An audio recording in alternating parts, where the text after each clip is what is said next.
Guys, welcome back to Learn with Hamna. If you've been looking for ways to master OBS Studio and take your streaming or recording to next level, you are in the right place. In today's video, I'm going to walk you through 10 powerful tips that will save your time, make your stream or recording look professional, and help you get the most out of OBS Studio. And trust me, by the end of this video, you will not only know more than you came for, but also you'll feel like a pro at handling OBS. So let's jump straight in. Tip number 1. Let's kick things off with something that might seem basic, but it's the foundation of every great stream or recording. You want your stream and recording to be crisp, but also smooth. And here is how you can do it right. In OBS Studio, head over to Settings and then click on Video. You will see two important options, your base resolution and output resolution.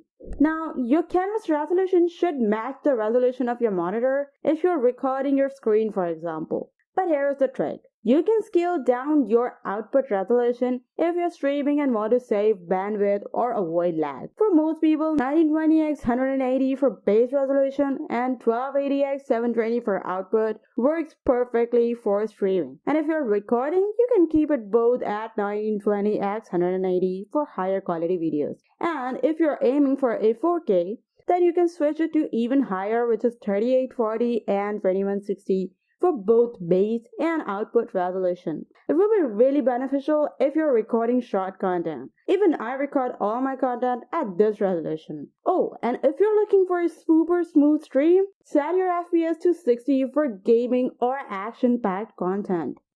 Tip number 2. Now, we all know that video quality is essential, but what about audio? That's even more crucial. If your viewers cannot hear you clearly, it doesn't matter how beautiful your stream looks. So let's optimize those audio settings and make your video better sound. Go to Settings from OBS main screen and then click on Audio. Set your desktop and microphone levels, this way background music or game sound won't be overpowering your voice. You can adjust these in Audio Mixer later as well. And here is an extra tip. Use filters for your microphones. Click on the 3 dots on the mic and aux option. Select filters and here you can add as many filters as you like. Simply click on the plus icon and add a noise suppression filter to cut out the background noises. We can also add a noise gate to stop the mic from picking up those small unwanted sounds. And finally, let's try adding a compressor filter. It evens out the volume levels so your voice doesn't spike too high or get too low when you're speaking at different volumes. It makes your audio sound professional with minimum effort. You can go ahead and experiment all sorts of filters, and the one you don't like, you can simply delete them by clicking on the delete icon at the bottom. Tip number 3. Next is a tip that will make you feel like a live streaming ninja. Hotkeys. They allow you to switch scenes, start and stop, mute audio, and a lot more without fumbling through the interface during your stream. Head to Settings and then click on Hotkeys. Here, you can assign shortcuts for different actions. My recommendation is at least set hotkeys for stop recording, start streaming, and scene switching. This way, you don't have to leave your game or presentation just to switch scenes or mute your mic. You can stay in the flow of your content. Use keys that are easy to reach, but not the ones you might accidentally press during the stream. Tip number 4.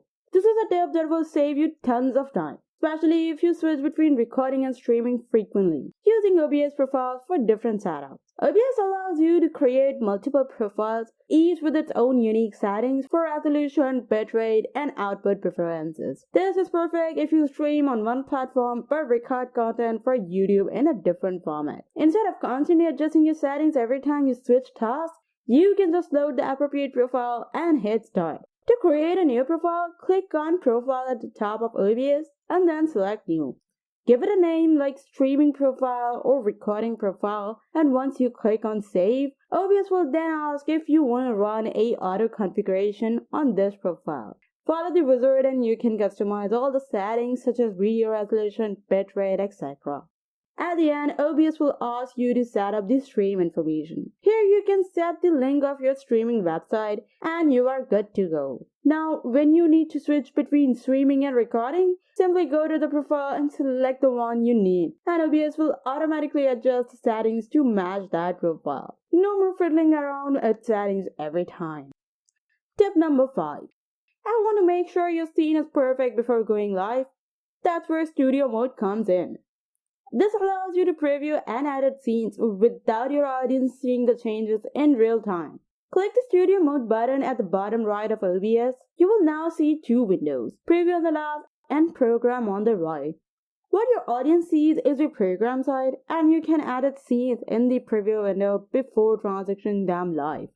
Once you're happy with your scenes, hit transition and it'll swap seamlessly to the live stream. This is super helpful for more polished streams, especially if you are dealing with multiple scenes.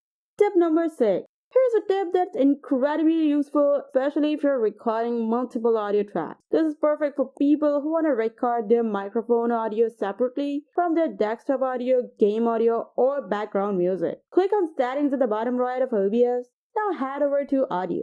Then under the Global Audio Devices, you will see multiple audio options. You can select as many audios as you want to record and then click on OK. Now right click on Audio Mixer and you will see the Advanced Audio Properties. Assign different audio sources to different tasks. Like track 1 could be your microphone, track 2 could be your game audio, and track 3 could be your background music. When you later go and edit them, you will be able to adjust each audio individually. Perfect for cutting out unnecessary background noise or balancing volume levels after recording. Tip number 7. Need to look professional in Zoom or Teams meeting? Here is a hidden gem. OBS Virtual Camera. You can set up your OBS scenes with your overlays, backgrounds, or even gameplays and use it as your webcam in video calls. Simply click Start Virtual Camera on the OBS main screen and then head to your video calling app like Zoom or Microsoft Teams. Start your meeting and then in the video settings, select OBS Virtual Camera as your webcam. Now your viewers in the call will see exactly what is happening in OBS. This is a great option for presentations, webinar, or even just spicing up your regular video meetings with cool effects or backgrounds. Tip number 8. Bitrate is one of the most critical settings when it comes to streaming quality. If it's too high, then you will have a lag or buffering. And if it's too low, then your stream will look pixelated. So let's make sure that your bitrate is optimized for your internet speed. Head over to the settings from your main OBS screen and then click on Output. Under the streaming section, you'll see video bitrate. The sweet spot for most people is 4500 to 6000 kbps if you're streaming at 1080. For 720, 2500 to 4000 kbps should do the trick. Make sure internet upload speed is at least double to what your bitrate is to avoid the lag. You can also use dynamic bitrate. Simply head over to Advanced in the settings and scroll down until you find the network. Click on Dynamically Change Bitrate to adjust automatically if your internet connection weakens. This way, your stream stays smooth without dropping out completely. Tip number 9. Here's an advanced tip that can really boost your reach, streaming to multiple platforms at the same time. With services like Restream.io or Streamables, you can stream to YouTube, Twitch, or Facebook all at once. Simply go to Restream.io and create a free account. Once you've created your account, it's time to link all of the platforms where you want to stream. In the dashboard, you'll see an option to add channels. Click on that and here you can add as many channels that you want to stream on. Now that the channels have been set up, let's set up OBS to broadcast to them all at once. Head over to OBS and click on Settings. In the Stream section, you can connect your Restream account to your OBS and you're good to go. With this trick, you don't have to stream on different platforms with the same content again and again because you can do it all at once. Tip number 10. Have you ever had something amazing happen on your stream but forget to hit record? No worries. OBS has a feature for that, replay buffer. This lets you capture a certain amount of time, so even if you miss out a moment, you can still save it. Go to Settings and then click on Output and enable your replay buffer. Set the length of time you want to record, let's say 30 seconds or a minute or even more. Once it's enabled, hit Start Replay Buffer on the main screen. And now if something epic happens, you can hit Save Replay and OBS will grab those few seconds or minutes of footage for you.